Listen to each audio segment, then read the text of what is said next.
শ্রীমদ্ভাগবত। ওম নমো ভগবতে বাসুদেবায়। শ্রীমদ্ ভাগবত ষষ্ঠ স্কন্ধ ষোড়শ অধ্যায়। মୃତପୁତ୍ରର ଭକ୍ତି ଶୁଣି ଶୋକ ଛାଡ଼ିଲା ନୃପମଣି। ନାରଦ ବିଦ୍ୟା ଶେଷ ତୋଷେ ରାଜାକୁ ଦେଲେ ଷୋଡ଼ଶେ। ଶ୍ରୀଶୁକ ଉବାଚ ଏ ଅନନ୍ତରେ ହେ ରାଜନ, ମଲା ଯେ ନୃପତି ନନ୍ଦନ।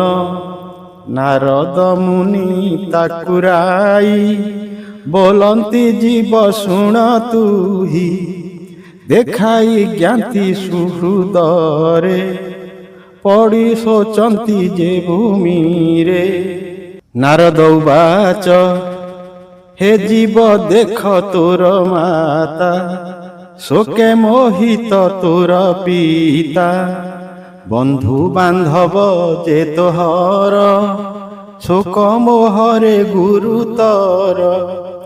ଆପଣା କଳେବରେ ପଶ, ଶେଷ ତ ଯେତେକ ଆୟୁଷ। ସୁହୃଦ ଗଣେ ବୃତ ହୋଇ, ନାନା ଭୋଗକୁ ଭୁଞ୍ଜ ତୁହି। ନୃପ ଆସନେ ବିଜେ କର, ପିତାର ଶୋକ କର ଦୂର। ଜୀବ ଉବାଚ କେଉଁ ଜନ୍ମରେ ମୋହର, ହୋଇଛନ୍ତି ମାତା ପିୟର। ଦେବତା ମନୁଷ୍ୟ ପଶୁରେ, ମୋହି ଭ୍ରମଇ ମୋ କର୍ମରେ। ବାନ୍ଧବ ଜ୍ଞାତି ମିତ୍ରରି, ଉଦାସୀନ ବା ଦେଶକାରୀ। ଏ ସର୍ବେ ପରସ୍ପରେ ଥାନ୍ତି, କେବେ ବା ହୁଅନ୍ତି ନୁହନ୍ତି। କ୍ରୟ ବିକ୍ରୟ ବ୍ୟବହାରେ, ଭ୍ରମନ୍ତି ନାନା ଲୋକଠାରେ। ହେମାଦି ପଣ୍ୟ ଦ୍ରବ୍ୟ ଯେହ୍ନେ, ଯୋନିରେ ଜୀବଟି ତେସନେ। ସତ୍ୟ ଯେ ସମ୍ବନ୍ଧ ଲୋକରେ, ଅସତ୍ୟ ହୋଇ ସେ ବ୍ୟବହାରେ। ସମ୍ବନ୍ଧ ଯାବତ ଯାହାର, ତାବତ ମମତା ତାହାର। ଯାବତ ଦେହେ ଅହଙ୍କାର, ତାବତ ତହିଁ ଅଧିକାର। ଦେହ ଛାଡ଼ିଲେ ଜୀବ ନିତ୍ୟ, ଆଉ ଦେହରେ କାହିଁ ସତ୍ୱ। ଏ ଜୀବ ନିତ୍ୟ ଯେ ଅବ୍ୟୟ, ସୂକ୍ଷ୍ମ ସ୍ୱରୂପ ସର୍ବାଶ୍ରୟ। ଆତ୍ମମାୟା ଗୁଣରୁ କରି, ଆତ୍ମାର ସୃଷ୍ଟି କିଆଚରି। ଏହାର ଅତି ପ୍ରିୟ କେହି, ଅପ୍ରିୟ ଜନ କେହି ନାହିଁ। ଆତ୍ମପର ନାହିଁ ଏହାର, ଦେଖନ୍ତା ସେ ଗୁଣ ଦୋଷର। ଗୁଣ ଦୋଷ କ୍ରିୟାର ଫଳ, ଗ୍ରହଣ ନ କରେ ସକଳ। ଉଦାସୀ ଜନ ପ୍ରାୟ ହୋଇ, ପର ପରକୁ ଦେଖଇ। ଏମନ୍ତ ଏକ ସେ ଈଶ୍ୱର, ସଂସାର ନିର୍ମିତ ତାହାର। ବାଦରାୟଣୀ ଉବାଚ ଏମନ୍ତ କହିଣ ବଚନ, ଜୀବ ଚଳିଲା ହେ ରାଜନ। ବିସ୍ମୟ ତାର ବନ୍ଧୁଗଣ, ଶୋକ ଛାଡ଼ିଲେ ତତକ୍ଷଣ। ତାତହୁଁ ଜ୍ଞାନକୁ ଶୁଣିଲେ, ସ୍ନେହ ସାଙ୍କୋଳି କି ଛେଦିଲେ।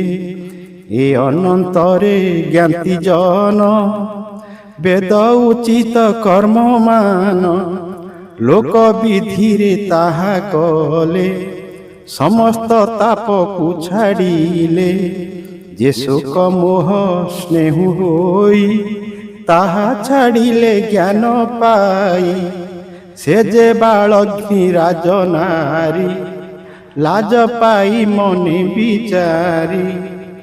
ବାଳକ ହତ୍ୟା ପାପୁ କରି, ହତ ହୋଇଲା ତାଙ୍କ ଶିରି। ବ୍ରାହ୍ମଣ ବରିଣ ଉଚିତ ବାଳକ ହତ୍ୟାର ଯେ ବ୍ରତ। ଯମୁନା କୂଳକୁ ସେ ଗଲେ ବାଳକ ହତ୍ୟା ବ୍ରତ କଲେ। ବ୍ରାହ୍ମଣ ଆଜ୍ଞା ପରମାଣେ କଲେ ସେ ବେଦର ବିଧାନେ। ହେମନ୍ତେ ଶୁଣ ହେ ରାଜନ ଚିତ୍ରକେତୁ ବିପ୍ରବଚନ। ଶୁଣି ତକ୍ଷଣେ ଜ୍ଞାନ ପାଇ ଗୃହକୁ ବାହାର ହୋଇ। ସରପଙ୍କରୁ ଗଜ ଜେହ୍ନେ ବାହାର ହୋଇଲା ତେସନେ। କାଳିନ୍ଦୀ ଜଳେ ସ୍ନାନ କଲା ପୁଣ୍ୟ କ୍ରିୟାକୁ ଆଚରିଲା। ମୌନ ବ୍ରତେ ମହାରାଜା ମୁନି ଚରଣେ କଲା ପୂଜା। ଏଥୁ ଅନ୍ତରେ ନୃପବର ଭକତି ଦେଖିଣ ରାଜାର। ନାରଦ ଅନୁଗ୍ରହ କଲେ ଏ ବିଦ୍ୟା ରାଜାଙ୍କୁ କହିଲେ। ନମସ୍ତେ ପ୍ରଭୁ ଭଗବାନ ବାସୁଦେବ ସର୍ବକାରଣ। ପ୍ରଦ୍ୟୁମ୍ନ ଅନିରୁଦ୍ଧ ବେନି ସମସ୍ତେ ସଂକର୍ଷଣ ପୁଣି। ନମସ୍ତେ ଜ୍ଞାନର ଈଶ୍ୱର ପରମାନନ୍ଦ ମୂର୍ତ୍ତି ଯାର। ନମସ୍ତେ ଶାନ୍ତ ଆତ୍ମାରାମ ଅବ୍ୟୟ ରୂପ ପୂର୍ଣ୍ଣ କାମ। ସ୍ୱରୂପାନନ୍ଦ ଅନୁଭୂତି ତେଣୁ ନିରସ୍ତ ପୂର୍ମି ଶକ୍ତି। ଭୋ ଋଷିକେଶ ହେ ମହତ ନମସ୍ତେ ମୂର୍ତ୍ତି ହେ ଅନନ୍ତ। ମନ ବଚନ ଅଗୋଚର ମହିମା ନାମ ରୂପ ଯାର। ଚିନ୍ମୟ ଯାହାର ଶରୀର ରଖନ୍ତୁ ସଦ ସତ ପର। ଯାହାର ତହୁଁ ଏ ଜଗତ ହେଉଅଛଇ ଆତ ଜାତ। ମୃତ୍ତିକା ଠାରୁ ନାନା ପାତ୍ର ଯେ ସନେ ହେଉଅଛି ଜାତ। ସୃଷ୍ଟି ପ୍ରଳୟ ସ୍ଥିତି ଜହିଁ ସେ ବ୍ରହ୍ମେ ପ୍ରଣାମ କରଇ। ବୁଦ୍ଧି ଇନ୍ଦ୍ରିୟ ଆଦି ମନ ଯାହାକୁ ନ ଜାଣଇ ପ୍ରାଣ। ବାହ୍ୟ ଅନ୍ତରେ ବ୍ୟାପ୍ତ ହୋଇ ଆକାଶ ପ୍ରାୟ ଯେ ଅଛଇ। ତାହାଙ୍କୁ ମୋର ନମସ୍କାର ଯେ ପ୍ରଭୁ ଜଗତ ଠାକୁର। ଅଶେଷ କ୍ଷେତ୍ରେ ଯା ବିହାର ଅଚ୍ୟୁତ ପରମ ଈଶ୍ୱର। ଦେହ ଇନ୍ଦ୍ରିୟ ଗଣ ପ୍ରାଣ ବୁଦ୍ଧି ସହିତେ ଯେଉଁ ମନ। ଯାହାର ଅଂଶରୁ ଏ ମାନ କର୍ମରେ କରନ୍ତି ଭ୍ରମଣ। ଭଗବାନ ମହାପୁରୁଷ ମହାନୁଭାବ ଯା ପ୍ରକାଶ। ମହାବିଭୂତିର ଈଶ୍ୱର ସକଳ ଭକ୍ତ ଜନଙ୍କର। କର କମଳ ଦଳେ କରି ସେବିତ ଚରଣ ଯାହାରି। ହେମନ୍ତ ପରମ ଈଶ୍ୱର ତାହାଙ୍କୁ ମୋର ନମସ୍କାର। ଶ୍ରୀ ଶୁକ ଉବାଚ ଭକତ ରାଜାଙ୍କୁ ନାରଦେ। ଏ ବିଦ୍ୟା ଦେଲେ ଅପ୍ରମାଦେ। ଅଙ୍ଗିରା ସହିତେ ରାଜନ ଗଲେ ସେ ବ୍ରହ୍ମାର ଭୁବନ। ଚିତ୍ରକେତୁ ସେ ବିଦ୍ୟା ଘେନି ଯେମନ୍ତ କହିଥିଲେ ମୁନି। ଧଇଲା ସପ୍ତରାତ୍ର ସେହି ପବିତ୍ର ନିରାହାର ହୋଇ। ଶପଥ ରାତ୍ରେ ଅପ୍ରମାଦେ ନାରଦ ବିଦ୍ୟାର ପ୍ରସାଦେ। ବିଦ୍ୟାଧର ଅଧିପ ପଣ ଲଭିଲା ଚିତ୍ରକେତୁରାଣ। ଶୁଣ ରାଜନ ଏକ ମନେ ଅନନ୍ତରେ କେତେ ଦିନେ। ବିଦ୍ୟାରୁ କରି ଶୁଦ୍ଧମତି ନିଶ୍ଚଳେ ଲଭିଲା ନୃପତି।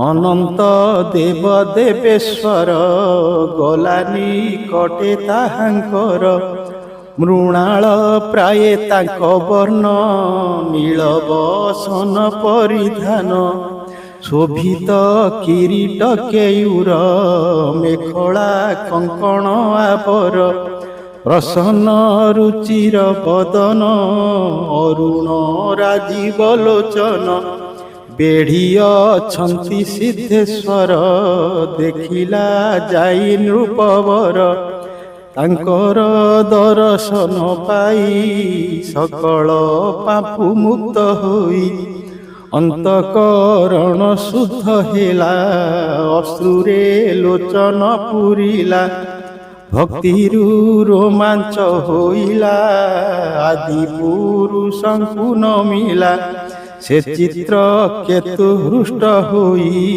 ନୟନ ଜଳେ ପାଦ ଧୋଇ ପ୍ରେମେ କୁଣ୍ଠିତ କଣ୍ଠ ହୋଇ ସ୍ତୁତି କରିଣ ନ ପାରଇ ହରସେ ପୂର୍ଣ୍ଣ ଇନ୍ଦ୍ରିଗଣ ପ୍ରମରେ କରି ନିବାରଣ ଜଗତ ଗୁରୁ ଗୁରୁବର ଯାଦବ ବଂଶର ଠାକୁର ତାହାଙ୍କ ପାଦେ ଦେଇ ମନ କହଇ ମଧୁର ବଚନ ଚିତ୍ରକେତୁ ବାଚ ତୁହି ଯେ ଅଜିତ ସ୍ୱଭାବେ ଭକତ ତୋତେ ଜିତେ ଭାବେ ଯେଣୁ ତୁ ଅତି କରୁଣ ତେଣୁ ତୁ ଭକ୍ତର ଅଧୀନ ନିଷ୍କାମେ ଯେଣୁ ଯେ ଭଜନ୍ତି ତେଣୁ ତ ହରେ ସେ ଚିଣନ୍ତି ଯେ ତୋତେ କରଇ ଭଜନ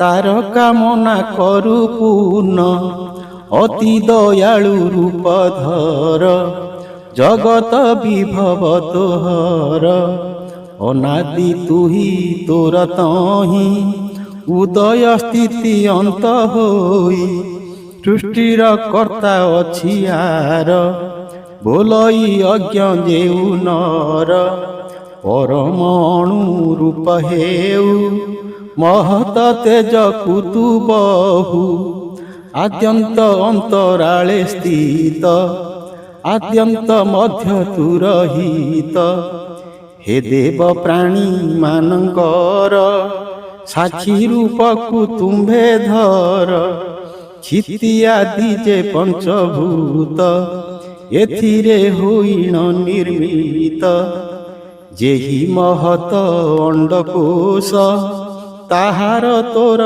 ତହିଁ ବାସ ବିଷୟ ଜଡ଼େ ମୋହି ହୋଇ ଯେ ନର ଦେବଙ୍କୁ ଚିନ୍ତଇ ତୁମ୍ଭ ଅର୍ଚ୍ଚନାକୁ ନ ଚିନ୍ତେ ଗ୍ରାମର ପଶୁ ସେ ଯୁଗତେ ଓ ପ୍ରଭୁ ତାହାର କଲ୍ୟାଣ କେବେ ନୁହଁ ଇଟି ପୁଣ ଜାନାତ୍ମାମୟ ତୁ ଅଗୁଣ ସକାମେ ଯେ ତୋର ଚରଣ ପୂଜନ୍ତି ଜନ୍ମ ତାଙ୍କ ନାହିଁ ଭଜା ଜୀବର ପ୍ରାୟ ହୋଇ ତୁମ୍ଭେ ଯେ ଭାଗବତ ଧର୍ମ କହିଲ ପୁରୁଷ ଉତ୍ତମ ନିଷ୍କିଞ୍ଚନ ଯେ ଆତ୍ମାରାମ ଏମନ୍ତ ଯେଉଁ ମୁନିଜନ ମୋକ୍ଷ ନିମନ୍ତେ ସେହି ଧର୍ମ କରନ୍ତି ନିତ୍ୟ ଉପାସନ ବିଷମ ମତିଟି ଯାହାର ଏ ଧର୍ମ ସେ ଜନ ବାହାର ଯେଉଁ ଧର୍ମରେ ତୁହି ମୁହିଁ ତୋହର ମୋର ଭେଦ ନାହିଁ କିବା କୁଶଳ ସେ ଲଭନ୍ତି ସ୍ୱଦେହେ ପରେ ଯେ ପୀଡ଼ନ୍ତି ସ୍ୱଦ୍ରୋହେ ଆତ୍ମ ପୀଡ଼ା ପୂର୍ଣ୍ଣ ପର ପୀଡ଼ନେ ଅଧରମ ବିହିତ ଧର୍ମ ଭାଗବତ ନ ଛାଡ଼େ କେବେ ପରମାର୍ଥ ସ୍ଥାବର ଚର ଜୀବଙ୍କରେ ଅଭିନ୍ନ ଭାବ ଯେହୁ କରେ ସେ ନିତ୍ୟ ପାଦ ପଦ୍ମେ ତୋର ସେବା କର ନିରନ୍ତର ପାଷଣ୍ଡ ବୁଦ୍ଧି ଯେଉଁ ନର ଏ ପାଦ ଦୁର୍ଲଭ ତାହାର, ଯେ ପାଦ